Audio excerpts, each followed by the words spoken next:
அவங்களுடைய தியாகங்களை நீங்க கொச்சப்படுத்துற மாதிரி தான் நீங்க பயன்படுத்துறீங்க. முக்கியமா இவங்களை வந்து நாங்க போட்டு அடிக்கிறதுக்கான காரணம் அவங்க ஃபேமஸ் ஆகுறாங்கன்னு நினைக்கிறாங்க. ஆக்சுவலி கோமாளியா அவங்கள பாத்துட்டு இருக்காங்க. நீங்க அதை உங்களுக்கு புரிஞ்சுதான் பேசுறீங்களானே தெரியல. நான் முக்கியமா சொல்றது அந்த தர்பூசணி நட்சத்திரம் அவரை தான் சொல்லணும்னு நினைச்சேன். ஆனா நீங்க படிச்சிருக்கீங்க. நீங்க சொன்னீங்க உங்க ப்ரொஃபஷனை வந்து நான் எடுத்துட்டு போறதுக்காக சோஷியல் மீடியால பண்றேன்னு சொல்லி. நீங்க நீங்க போட்டு நான் எதுவும் பார்க்கல. ஒரு தர்பூசணியை சாப்பிடுறீங்க, அதை வச்சு ஒரு ஸ்டார்னு பட்டம் கொடுக்குறாங்கன்றீங்க.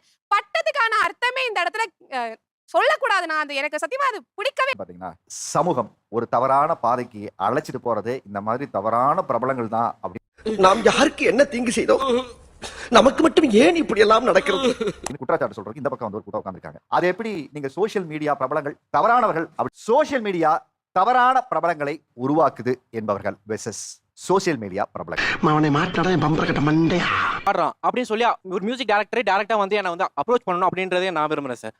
இல்லாம எனக்கு பேச்சு திறமை இருக்கு, நான் வந்து அது மூலியமா கான்டென்ட் கிரியேட் பண்ணுவேன்னு எனக்கு தெரியுது. படிப்பை விட்டுட்டு ஏன் ஒரு யூடியூபராகவும் ஒரு சோஷியல் மீடியா இன்ஃப்ளூயன்சராகவும் என்னோட இன்ஸ்டாகிராம் ஐடியில நான் ஆக்ட் பண்ணி போடுறது எல்லாம் பார்த்துட்டு ஓகே இதை நம்ப வைக்கிறதுக்கு எனக்கு இந்த சோஷியல் மீடியா ஹெல்ப் பண்ணுச்சு சார். அது மட்டும் இல்லாம என்னோட ஆக்டிங் ஸ்கில்ஸையுமே காட்ட ஆரம்பிச்சேன்.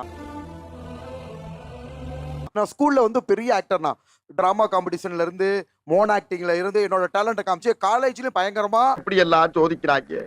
பொழுது விடிய விட மாட்டேங்கிறாங்களே. இல்ல உங்களுக்கு பிசியோதெரபிஸ்ட் மருத்துவரா அப்ப டேலண்டா இல்லைன்னு நீங்க சொல்றீங்களா? ஆனா அதுலயும் டாப்புனா ஜெயிச்சு அலறும்னா வந்துட்டாரு திவாகரன்ட்டு. சோ பிரமாதம்.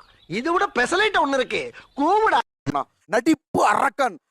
சின்ன குழந்தையில இருந்து பெரியவங்க முத கொண்டு சொல்றாங்கன்னா எனக்கு தனியா பிஜிஎம் ரெடி பண்ணிட்டாங்கண்ணா. Watermelon star, watermelon star, water water water. விளையாட்டா பேசுற புறாடிக்கு நம்பிட்டீங்க. சில வந்து பாத்தீங்கன்னா ஒரு 5 சினிமா நடிக்க வச்சிருக்கு, நிறைய சேனல் போக வச்சிருக்கு. இது நல்ல, அதாவது ஹானஸ்டான முறையில யூஸ் பண்ணி இது மக்களுக்கு நல்ல விதமா தானே நான் இருக்கு. ரெண்டு விஷயத்தை எல்லாருமே ஸ்கூல்ல இருக்கிற குழந்தை நாளைக்கு நான் லீவ் போட போறேன்னு சொன்னா வயிற்று வலின்னு அவரை விட அழகா நடிக்கும். வர்றேன் பூரா மொத்தமா என்னையவே குறி ஆடிஷன் போயிட்டு நிறைய விஷயங்களை பண்றேன். ஆனா எனக்கு அந்த அளவுக்கு தைரியமா என்னால சொல்ல முடியாது.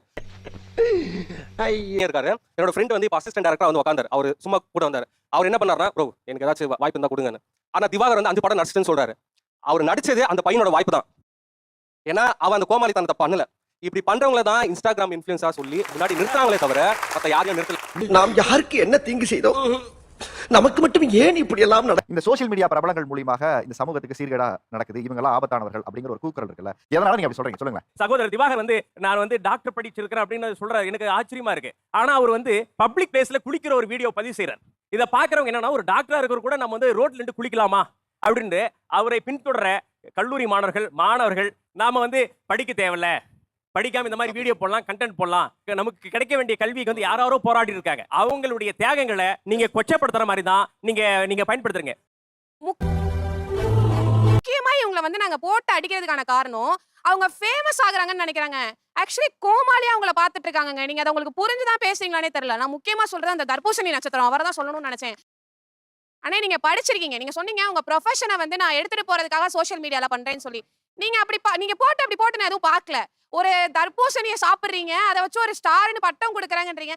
பட்டத்துக்கான அர்த்தமே இந்த இடத்துல சொல்லக்கூடாது. நான் அது எனக்கு சத்தியமா அது பிடிக்கவே இல்லை. நீங்க எப்படி வந்து உங்களை கோமாளியா ட்ரீட் பண்றாங்க, அது உங்களுக்கு அவேரா இருக்கீங்களா, அதை நான் தெரிஞ்சுக்கணும்னு நினைக்கிறேன். இல்ல புரிஞ்சு பேசுறீங்களா புரியாம பேசுறீங்களான்னு எனக்கு தெரியல. அதான் நானும் உங்ககிட்ட கேக்குறேன். நம்ம வந்து நடிப்பு திறமையால எல்லாரையும் மகிழ்விக்கிறோம். நம்மளுக்கு நல்ல பேர் தான் இருக்கு. மக்கள் தலையில தூக்கி வச்சு கொண்டாட ஆரம்பிச்சிட்டாங்கன்னா சின்ன சின்ன குழந்தைகள் முதற்கொண்டு நம்மளை பார்த்து சந்தோஷம் பண்ணு போட்டோ எடுக்க வர்றாங்க. அவங்க எல்லாம் வந்து பாத்தீங்கன்னா கள்ளங்கப்பட இல்லாத ஒரு மக்கள். சோ அங்க வந்து கோமாளின்றது கிடையாது. பெரிய பெரிய காலேஜ் ஸ்கூலுக்குலாம் சீஃப் கெஸ்டா கூப்பிடுறாங்க. ஸ்கூல்ல படிக்கிறவங்களோ காலேஜ்ல படிக்கிறவங்களோ அவங்க வந்து நம்மளை தலை தூக்கி வச்சு கொண்டாடுறத இதை வந்து என்னன்னா கொச்சைப்படுத்துற மாதிரி இருக்கு. நீங்க ஃபேமஸ் ஆயிட்டு இருக்கீங்க, மக்கள் தலையில தூக்கி வச்சு கொண்டாடுறாங்கன்றீங்கல்ல, அது ட்ரோல்னா இட் இஸ் நாட் ஃபேமஸ். அதாவது ட்ரோலுக்கும் வளர்ச்சிக்கும் உங்களுக்கு வித்தியாசம் தெரியல பாட். அதாவது வளர்ச்சியோட சேர்ந்து ட்ரோலும் வரதா செய்யும். ஓகேங்களா? என்ன சினிமா ஃபீல்ட் அவங்கள ட்ரோல் மட்டும் தான பண்ணிட்டு இருக்காங்க. அப்படி கிடையாது. அடுத்து வளர்ந்து நம்ம நிறைய சாதனைகள் பண்ணிட்டோம். 5 படங்கள் பண்ணிட்டோம். அதாவது டாக்டர்ல நடக்கிற கண்டென்ட் விஷயம் எல்லாத்தையும் போடுறாரு. சோ இந்த விஷயம் எல்லாம் நல்ல விஷயங்களும் நடக்குது. இப்ப நானா பேசிய சோசியல் அவேர்னஸ் 20 நிமிஷம் வீடியோ போடுவேன். அதையும் லட்சக்கணக்கான பேர் ஷேர் பண்றாங்க. ஆட்டோ ஓட்டுநர்ல இருந்து எல்லாருமே சோசியல் மெசேஜ். வரும்போது அவருடைய இன்டர்வியூ தான் நான் பார்த்தேன். இந்த ஆணவ கொலையை பத்தி ஸ்டேட்மெண்ட் கொடுத்திருக்காரு. என்ன அப்படின்னா, கொலை செய்தவருடைய அதே சமூகத்தை சார்ந்தவன் தான் நானும், கொலை செஞ்சவனுக்கு வாழ்க்கையும் பாதிக்கப்படக்கூடாது அப்படின்ற மாதிரி இன்னைக்கு வந்து அவர் சொல்றாரு. நிறைய school students social media use பண்றாங்க.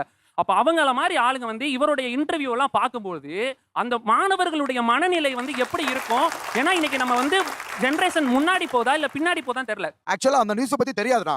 என்ன இன்டர்வியூ எடுக்கிறப்ப ரிப்போர்ட்டர் சொன்னாங்க என்ன கொலை சாதி சம்பந்தப்பட்ட கொலையா இருந்துச்சு. அப்ப இவங்க என்ன சமுதாயம் இவங்க என்ன சமுதாயம் கேட்டுக்கிட்டு இது பொது கருத்து சொன்னேன்னா பொது கருத்துல யாருக்குமே சப்போர்ட் பண்ணல. ஓகேங்களா? அந்த காதல் திருமணம் செஞ்சவங்க முன்கூடியே கொஞ்சம் விழிப்புணர்வா இருந்திருந்தாங்கன்னா 2 பக்கமும் இழப்புகளை தடுத்திருக்கலாம்னு சொன்னேன். காதல் என்பது வந்து ஒரு இயற்கையான உணர்வுங்க. பசி வர மாதிரி தான் காதல் ஒரு உணர்வுங்க.